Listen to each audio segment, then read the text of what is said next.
नमस्कार दोस्तों, स्वागत है आज की नई वीडियो में। तो कैसे हैं आप लोग? आशा करता हूं सभी लोग ठीक होंगे, अच्छे होंगे, स्वस्थ होंगे। तो थंबनेल देख के आइडिया लग ही गया होगा कि आज की वीडियो किस टॉपिक पे होने वाली है। तो आज की वीडियो हमारी होने वाली है प्रधानमंत्री सम्मान निधि योजना के तहत जो पीएम किसान का जो पैसा आता है आपके लाभार्थी जितने लोग हैं। तो इसमें हालांकि एक चीज कंडीशन है कि आपकी सारी चीजें सही होंगी तभी आपके पेमेंट मतलब अकाउंट में पैसे होंगे। केवाईसी डिटेल्स, आपकी Aadhaar seeding details, bank seeding details, land seeding details, सारी चीजें अगर आपकी सबमिट हैं, सारी चीजों पे ग्रीन टिक लगा हुआ है जो कि आप पीएम किसान की वेबसाइट पे जाके चेक कर सकते हैं, तभी आपका पेमेंट आएगा। ये सारी चीजें आपको तो पता होंगी, लेकिन कई बार क्या होता है कि आपकी पेमेंट रुक जाती है। सारी सही चीजें होने के बावजूद भी पेमेंट रुक जाती है। ऐसा क्यों होता है? पैसे वो आएंगे कि नहीं आएंगे? इस पैसे के पीछे जिम्मेदार कौन है? मतलब आपके पैसे को रोका किसने है, किस लिए रोका है, क्या कारण हो सकते हैं? आज की वीडियो में वो सारी डिटेल्स को हम पढ़ेंगे। कई बार क्या होता है, अभी मेरे पास कई लोगों के कॉल आए कि हमने सारी चीज सही करवाई लेकिन हमारी 19वीं किस्त नहीं आई। अब 19वीं किस्त नहीं आई तो उनके लिए बहुत ही अच्छा मतलब वीडियो आज की उनके लिए बहुत ज्यादा इंपॉर्टेंट होने वाला है। ये समझ लो, ये महत्वपूर्ण जानकारी आप लोग भी सबको शेयर कर दो कि अगर आपका सारी चीजें सही है फिर भी दिक्कत हो सकती है पेमेंट आने में। क्या दिक्कत आ सकती है, क्या प्रॉब्लम आ सकती है, वो सारी चीजें आप एकदम वैलिड रीजन बताऊंगा आपको। ये नहीं कोई भी मैं चीज तुक्के में बता दूं आपको, सारी चीजें एकदम रीजन बाय रीजन कि हाँ इसके पीछे कोई चीज है, इस वजह से पेमेंट रुक सकती है, इसका कोई मतलब है। ये नहीं कुछ भी हवा में मैं बातें करूंगा। तो एकदम स्टेप बाय स्टेप सारी चीजें बताऊंगा, तो वीडियो में बने रहे। अगर लास्ट में आपको एक फॉर्म भरना भी बताऊंगा जिसमें अगर आपकी कोई गलती है, कोई दिक्कत है, तो आपको ऐसे उस फॉर्म के जरिए सारी चीजें आप एक चुटकी में मतलब सही करवा सकते हैं। ठीक है, टेंशन लेने की जरूरत नहीं है। तो वीडियो को स्टार्ट करते हैं दोस्तों। उससे पहले दोस्तों अगर आप चैनल पे नए हो तो प्लीज चैनल को सब्सक्राइब कर दे, और वीडियो की इन्फॉर्मेशन अच्छी लगे तो वीडियो को लाइक जरूर कर दे। चलो स्टार्ट करते हैं आज की वीडियो। तो सबसे पहला कारण है हमारे आईएफएससी कोड का गलत हो जाना। आईएफएससी कोड जो होता है बैंक का, उसका गलत हो जाना, या कई बार होता है बैंक मर्ज हो जाते हैं तो हमारा उसका चेंज हो जाना। मतलब समझ रहे हो आप? कई कई हमारा जैसे अभी मैं आपको उदाहरण देता हूं, जैसे इंडियन बैंक है और इलाहाबाद बैंक है, ये दोनों मर्ज हो गए। तो इलाहाबाद का जो आईएफएससी कोड था वो चेंज होके इंडियन बैंक का हो गया। तो अब लेकिन आपको क्या दिक्कत है? सब चीजें सही हैं लेकिन आईएफएससी कोड तो यहाँ पे चेंज हो गया, तो वो आपने ध्यान नहीं दिया। आईएफएससी कोड चेंज होने के वजह से पीएफएमएस जो होती है वो पेमेंट को रिजेक्ट कर देती है। आपकी जो प्रधानमंत्री सम्मान निधि योजना का पैसा आता है उसको रिजेक्ट कर देती है, क्योंकि आपका आईएफएससी कोड गलत हो गया। क्योंकि आपका इंडियन बैंक हो गया, अब इलाहाबाद पहले था, अब इंडियन बैंक हो गया जिसमें आपका आईएफएससी कोड गलत हो गया। उसके लिए आपको पहले जाके अपने बैंक में अपना पासबुक लेना पड़ेगा नया इंडियन बैंक का। उसके बाद आपको पीएम किसान के पोर्टल पे जाके अपने आईएफएससी कोड को मतलब दोबारा से अपडेट करवाना पड़ेगा।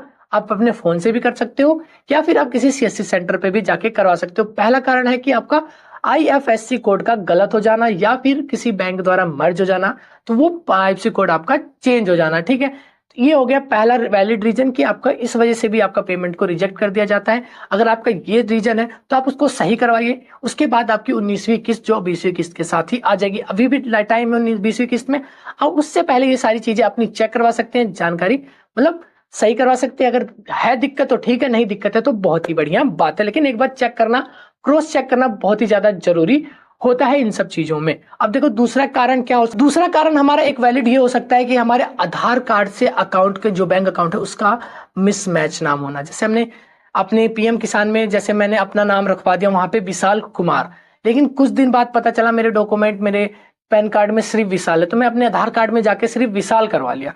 तो इससे क्या हुआ, मेरे वहां पे विशाल कुमार है लेकिन मेरे आधार कार्ड में विशाल है, तो यहाँ पे हमारा मिसमैच हो गया। हमने लेकिन हाँ केवाईसी वहां पे वैलिड दिखा रही है, क्योंकि हमने केवाईसी करवा ली थी पहले, इस वजह से वहां पे ग्रीन टिक दिखा रहा है। लेकिन हमने बाद में अपने आधार कार्ड में सुधार करवाया, चेंजेस करवाए, जिसकी वजह से हमारी दिक्कत आ रही है। तो इसके लिए पहले आपको अपने बैंक की पासबुक की जो कॉपी है उसमें अपना नाम चेक करना है, फिर उसके बाद अपने आधार कार्ड में चेक करना है। अगर दोनों सेम है, अगर सेम नहीं होते हैं तो उनको जाके सही करवाना है अपने बैंक में बात करके, या फिर आधार कार्ड में आप पोस्ट ऑफिस पे जाके जहां आधार कार्ड ठीक होता है उसमें सही करवा सकते हैं।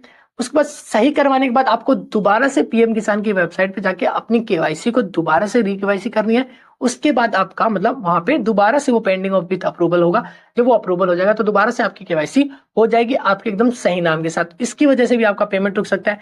दूसरा ये सबसे बड़ा कारण होता है कि लोग क्या करते हैं, पीएम किसान की वेबसाइट पे नाम कुछ और होता है, आधार कार्ड में नाम कुछ और होता है, बैंक अकाउंट में नाम कुछ और होता है। मतलब काफी ज्यादा फर्क नहीं होता, नाम तो सेम होता है। जैसे विशाल है, हर चीज में विशाल मिलेगा, लेकिन क्या होता है लास्ट में कुमार लगा देते हैं, कहीं कुछ लगा देते हैं, किसी में कुमार लगा ही नहीं है। तो ये होता है वैलिडिटी, मतलब नाम एक जैसा होना चाहिए। अगर विशाल है तो सारी जगह विशाल होना चाहिए, विशाल कुमार है तो सारी जगह विशाल कुमार होना चाहिए। हर चीज आपकी सेम होनी चाहिए, ठीक है। इस वजह से भी पेमेंट आपका पीएफएमएस आपकी रिजेक्ट कर देती है, ठीक है। तो इसका भी आपको बढ़िया से ध्यान रखना है कि आपका पासबुक अपने आधार कार्ड से एकदम चेक कर लेना, अगर सही है तो बहुत ही अच्छी बात है, ठीक है। अब तीसरा वैलिड रीजन क्या हो सकता है उसके बारे में बात करें। तीसरा और सबसे बड़ा वैलिड रीजन हो सकता है हमारा डीबीटी एनेबल। इसका मतलब समझ आता हूं आपको, डायरेक्ट बेनिफिट ट्रांसफर। ये जो गवर्नमेंट के जितने भी लाभ वाले पैसे आते हैं, लाभार्थी वाले होते हैं, वो सारे डीबीटी द्वारा ट्रांसफर किए जाते हैं। मतलब डायरेक्ट बेनिफिट ट्रांसफर का मतलब होता है कि अगर आप ये एक मतलब अलाउ करवाना पड़ता है अपने बैंक अकाउंट में। जैसे कई बार क्या होता है कि हमारे बैंक अकाउंट में डीबीटी एनेबल नहीं होता है, जिसके कारण हमारा पेमेंट जो होता है वो बैंक द्वारा अप्रूवल हो जाता है लेकिन रिजेक्ट कर दिया जाता है क्योंकि डीबीटी एनेबल नहीं है। आपको डीबीटी एनेबल करवाने के लिए अपने बैंक में जाके, ज्यादातर तो ये एनेबल रहता है, लेकिन कई बार क्या होता है कि कोई प्राइवेट बैंक्स होते हैं जिसमें मतलब उनको नहीं पता रहता है इतना कि गवर्नमेंट का पैसा इनके पास आता है कि नहीं आता है। आप जाके एक बार जरूर चेक करवाएं, क्रॉस चेक करना बहुत ज्यादा जरूरी है, एनेबल है कि नहीं। मैं शुरू से कह रहा हूं, एक बार सारी चीजें चेक करवा लीजिए।